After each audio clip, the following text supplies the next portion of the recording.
हिताधिकारी मानक पई खुशी खबर 31 मार्च जाए बढ़िला केवाईसी अपडेट अवधि पंचम थर पई केवाईसी अवधि बढ़ाइले राज्य सरकार एने जोगाण मंत्री कृष्णचंद्र पात्र सूचना दैछंती। प्रकृत में जहाँ कर राज्यर विधानसभा को चल दौना निश्चित निंदनीय विषय।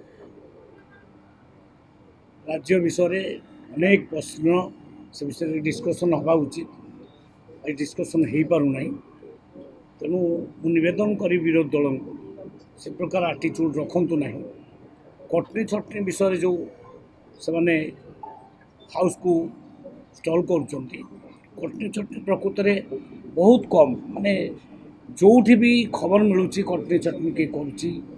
करा इलीगल काम करमर डिपार्टमेंट तरफ इमिडिएट एक्शन नि आम अनेक मिल को मध्य सील अनेक मिल को मध्य आम शोकज मागिचु एवं अनेक ऑफिसर मध्य से सस्पेंड होती एक्शन नि डिटेल रिपोर्ट आपन को दे दिया तेणु सरकार पूरा अलर्ट अच्छी कटनी छटनी आदौ करदेव ना ये प्रकार प्रतिश्रुति आई आम पालन कर समर्थ हो बहुत कृषक माने एथरक एफएक्यू धान आनी एवं एफएक्यू मानर धान आणिक से बिना कटनी छटनी पैसा पाई सठिक समय पैसा पाई जो भी पैसा पाइबार डिले होती गोटे अधे कंप्लेन आम इमिडिएट सल्व कर प्रोक्योरमेंट आम वर्तमान सुधा 60 लाख मेट्रिक टन प्रोक्योरमेंट सरला गत वर्ष टोटाल खरीफ रे 98 लाख मेट्रिक टन प्रोक्योरमेंट होता आम ए वर्ष सुधा यही 15 तारीख सुधा 2 लाख अधिक 2 लाख मेट्रिक टन अधिक प्रोक्योरमेंट सरला एवं आमर टार्गेट 77 लाख मेट्रिक टन आम से टार्गेट अचीव करूँ आमर टाइम पीरियड अच्छी 31 मार्च तेणु प्रोक्योरमेंट भल भाव चली कौटी भी कटनी छटनी होना आ जो भी कहीं भी कर मिलर हूँ बा दलाल हूँ आम एक्शन नबार देरी करना आम लगभग 12 लाख चाषी इनपुट सब्सिडी पाई सारे इनपुट असिस्टेंट जोटा कह मिनिमम जो प्राइस अच्छी एमएसपी 2300 टंका सेटा मिल सारा आम कहीलु 48 घंटा भितर पेमेंट हम 48 घंटा भितर पेमेंट प्राय हो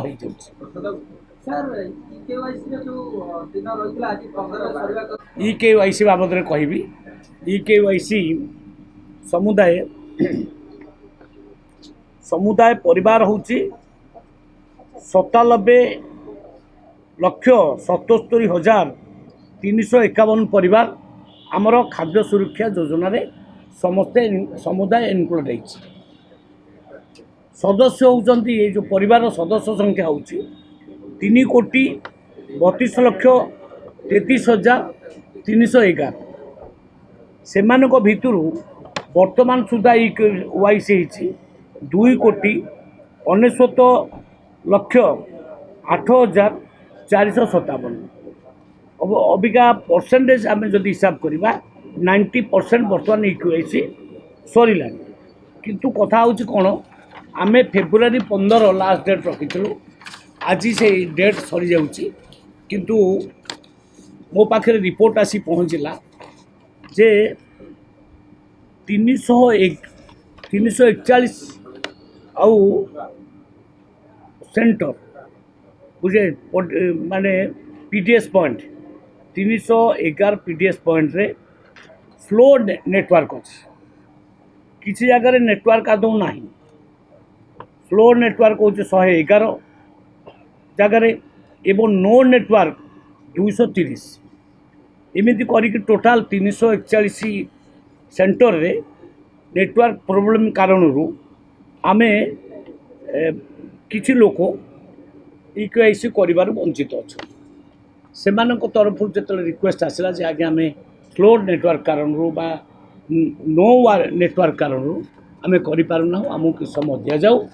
सरकार का विचार करिछि जे 31 मार्च पर्यंत EKYC चलो इन द मीन टाइम आम 31 तारीख 50 मार्च रखीचु इन द मीन टाइम आम ये सब जगह मानक नेटवर्क प्रोब्लेम टाक सल्व कर अबिका फाइल दस्तखत कली आम डिवाइस सब लगेबू से अंचल से पॉइंट मानक जहाँफल नेटवर्क काम कर असुविधा हम ना एवं 31 मार्च सुधा आम टोटाल EKYC कार्यक्रम सारी नाई ना जो जगार प्रोब्लेम देखा आवश्यकता अच्छी आम से जगार से डिवाइस सब लगेबू से डिवाइस लगेला पर स्पीडी हम से नेटवर्कटा एवं से टाइम आमटा बढ़ेलु ना से सारा राज्य में बढ़ जिते बढ़ केवल से पॉइंट उपर बढ़ ना सारा राज्य में बर्तमान EKYC 31 मार्च पर्यंत बढ़ला से कहते नेटवर्क समस्या पाई किछि स्थान रे EKYC अपडेट होनी लोकों समस्या को दृष्टि रखी समय अवधि बढ़ागला राज्य में मोट 341 पॉइंट रे नेटवर्क डिवाइस लगा 111 स्थान रे स्लो नेटवर्क और 230 स्थान रे जीरो नेटवर्क अच्छे राशन कार्ड EKYC पाई आज डेडलाइन सरुथला 90% EKYC अपडेट कले आहरी 33 लाख बाकी अछंती मंत्री आहरी मध्य कहिसंती कि वर्तमान सुधा 2,69,08,457 जन EKYC करिसंती 33,23,856 जन हिताधिकारी EKYC करिबा बाकी रहिछि राज्य बाहर थाई 1,35,258 जन EKYC अपडेट करिसंती समस्या थिले टोल फ्री नंबर 1967 को कॉल करी बुझी परिबे।